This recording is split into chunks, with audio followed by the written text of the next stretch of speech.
Hey there, it's Mr. G. I'm back here again.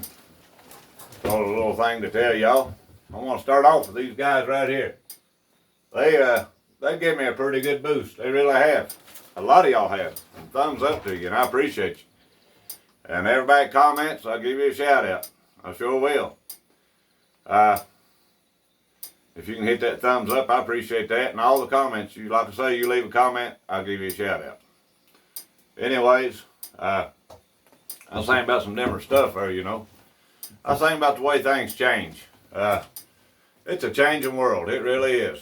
And you just gotta go with it, you know, just adjust and move on. Because ain't nothing you can do about it. And you gotta keep on the upside of it. That's right.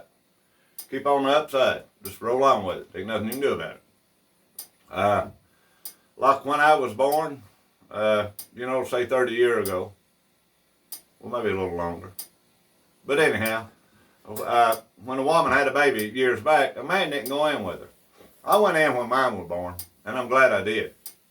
But anyhow, I remember when the first one come along, my daddy said, "You don't mean to tell me you're going to watch her have a baby?" I said, "Yeah." "Lord have mercy, why do you want to watch something like that for?" He said, "That's the craziest thing I ever heard tell of." I said, that's what I want to do. But anyhow, he was telling me some stories from way back. He said, "I can't believe you're going to do something like that." He said, "I just can't believe that." He said, "Buddy," he said, "your mother never want nobody around her at all." Said, "Just leave her alone." He said, "He'd take her up there at the hospital and leave her. He'd leave. He wouldn't go back and see about her till she's ready to come home." He said she didn't want nobody up there. That's just the way it worked. I know that's really something. They'd keep them 3 or 4 days, you know. Anymore, they send them on out of there pretty quick. He said when the woman went in there to have a baby, a lot of the men, they thought that was party time. So just have them a big time.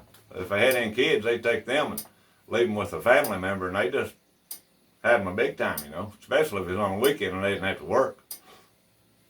One of his cousins done that, and they went up to a little beer joint called the Blue Moon. Rode his motorcycle up there. Went in the Blue Moon. He's just a young fella. It was his second baby, though. They got married real young back in those days. Said he went in there and sat down at that bar. Ordered him a drink. Bartender's fixing it over there. The owner said, "Hold on just a minute." No. Said, "You can't serve him." He said, "Why?" He said, "Well, look at him. He's just a kid." He said, "I ain't no kid." He said, "Tell you that right now." He said, "My wife's in the hospital having a baby." I said, "Well, you don't look old enough to drink." I said, "Are you a minor?"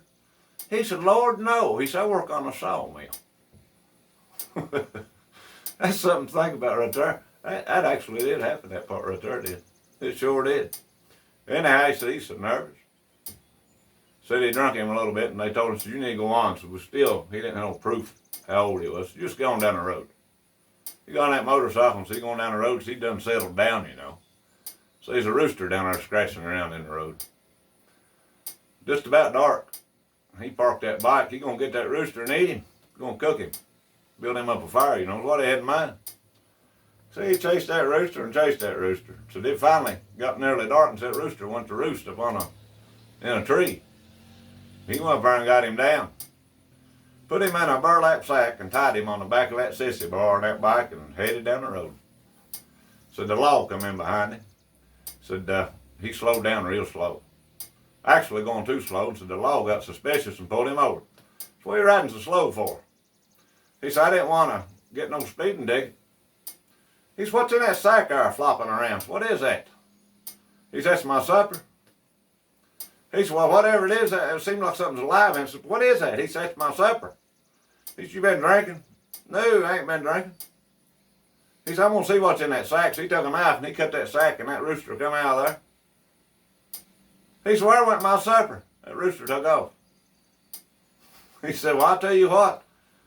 He said, "I ain't going to give you no fine." He said, "Because you really wasn't done nothing." He said, "I can't believe that you had a rooster in that sack." He said, "But that's my supper." He said, "What are you going to do about getting me something to eat?" He said, "That's what I was going to eat, because I ain't got no money." And the law told him, "So I'll tell you what." He said, you follow me a while." He said, "I'm going to take you and get you something to eat." Y'all think about that right there. It probably wouldn't work these days. Today's shout out goes to Mr. TPR. Y'all go check him out. He's a good one. Got a real channel. Go subscribe to him. That is Mr. TPR. And I thank all y'all for watching. If you can hit that like, I appreciate it. Subscribe if you ain't, and pass it on, share it, whatever you want to do with it. I sure do appreciate you. This has been Mr. G, 1965, and we'll catch you later.